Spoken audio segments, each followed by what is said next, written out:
I found out my marriage wasn't legal when his ex-wife showed up. Our journey to fix it created unbreakable bonds.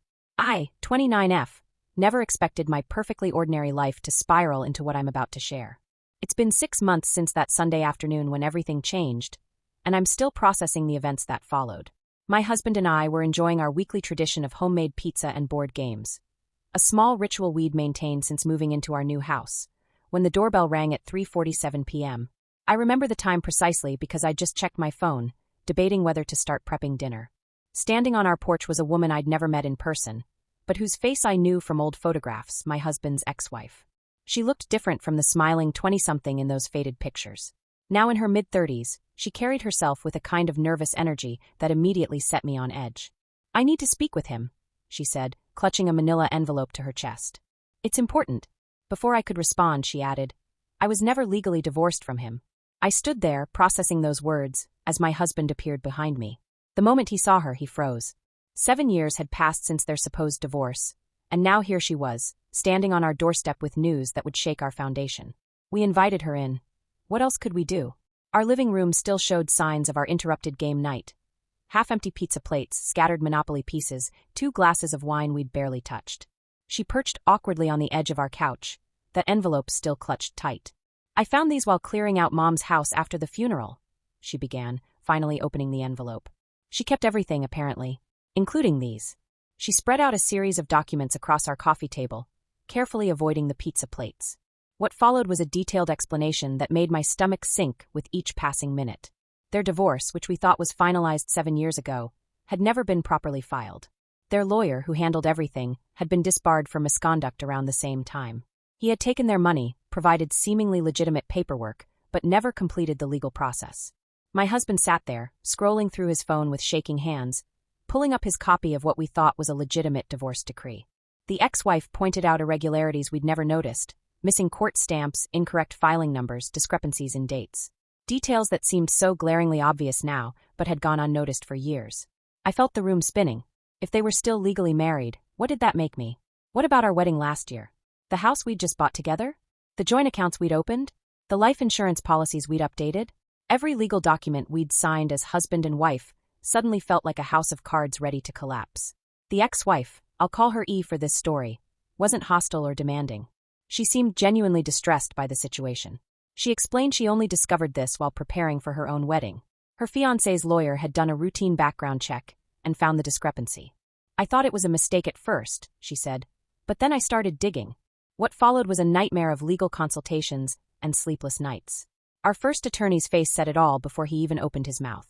Their divorce had never been finalized, which meant my marriage wasn't legally valid. I was technically not a wife, but rather a domestic partner in the eyes of the law. The good news, according to him, was that this wasn't uncommon enough to lack legal precedent. The bad news was that fixing it would be complicated, expensive, and time-consuming. The situation snowballed when we discovered the disbarred lawyer had done this to multiple couples. He had found an online forum where other victims had shared similar stories. A class action lawsuit was forming, and suddenly we were part of something much bigger than our personal drama. My husband and he had to legally divorce properly this time. Every meeting was awkward, filled with apologetic glances and uncomfortable silences. I tried to stay professional, but it was surreal watching my husband sign divorce papers with another woman, even if it was just to correct a past mistake. The irony wasn't lost on any of us. They had to get married on paper again just to get divorced properly. E's fiancé seemed understanding, but I could see the strain this put on their relationship too. He attended some of the meetings with their lawyer, sitting quietly in the corner, occasionally checking his watch or scrolling through his phone. They had to postpone their wedding, which had already been planned and partially paid for. Vendors were understanding, but not always willing to refund deposits. Throughout this ordeal, my husband proved why I fell in love with him. He made sure I was included in every decision, every meeting. He legally transferred half the house to me to protect my interests, updated our wills, and began planning our second wedding before the first divorce was even finalized. "I'll marry you as many times as it takes," he joked one night when I was particularly down about the situation. The most unexpected development was my relationship with E. What started as awkward encounters in lawyers' offices evolved into something resembling friendship. She shared information from other affected couples she'd found online, helped expedite paperwork, and even offered to testify about the original lawyer's misconduct. We started meeting for coffee to discuss updates, then found ourselves talking about other things, our jobs, our families, our shared frustration with the legal system. "It's weird," she said during one of these coffee meetings, "but I feel like I owe you an apology, even though none of this is my fault. When I married him, I was young and stupid. We rushed into it, and the divorce was just as rushed. I should have checked the paperwork more carefully." I assured her it wasn't her fault, but her words stuck with me. How many decisions do we make in life without really checking the fine print? How many things do we take for granted simply because they seem official? The legal process dragged on for months. Each step forward seemed to reveal new complications. The original lawyer had left the country, leaving behind a trail of fraudulent paperwork and disappointed clients. Some of his files were missing, others were deliberately falsified. Each discovery added new layers to the class action lawsuit. Our families reacted differently to the news. My parents were supportive but concerned, especially about the financial implications. My mother-in-law surprised us all by bonding with E over their shared anger at the fraudulent lawyer.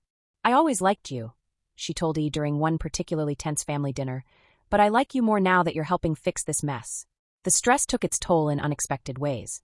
I developed insomnia, lying awake at night wondering about the what-ifs.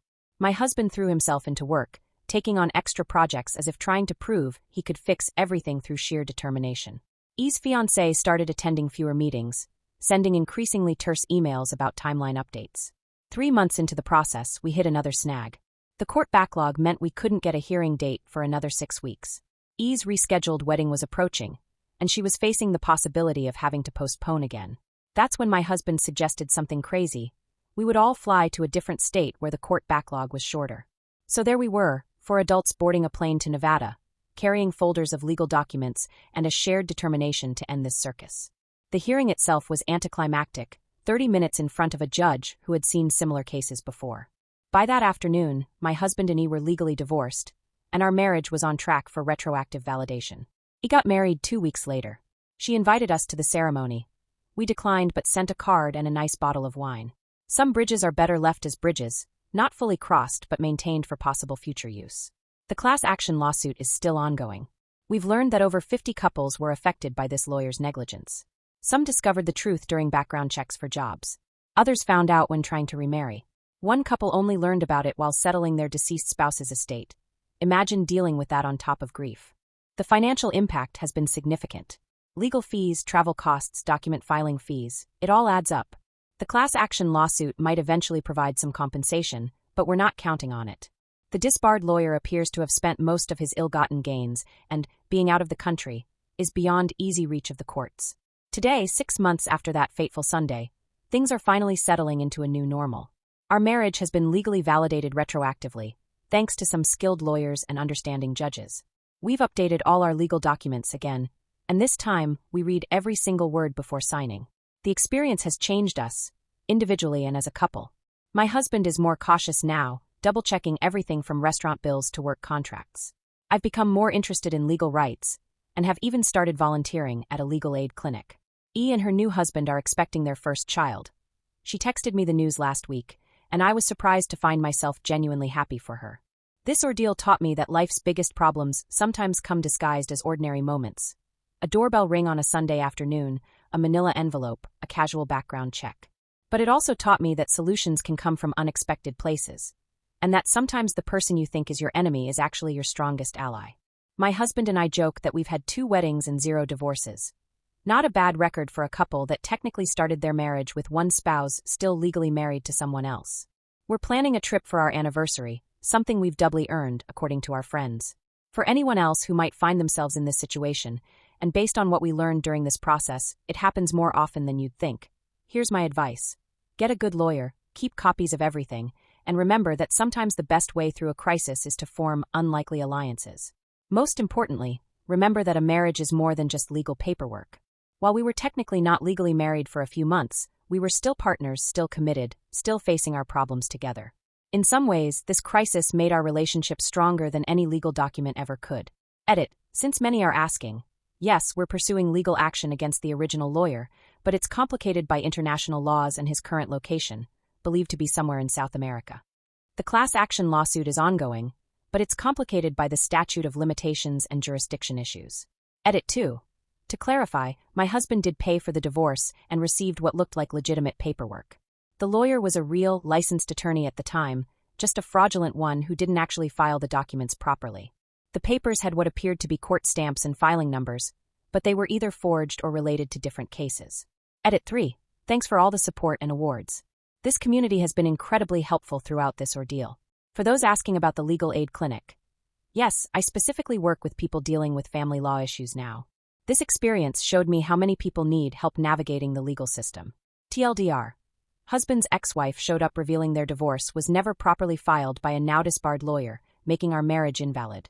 Spent months fixing the legal mess, ended up forming an unexpected alliance with the ex-wife, and learned that sometimes your biggest apparent problem can become your strongest ally.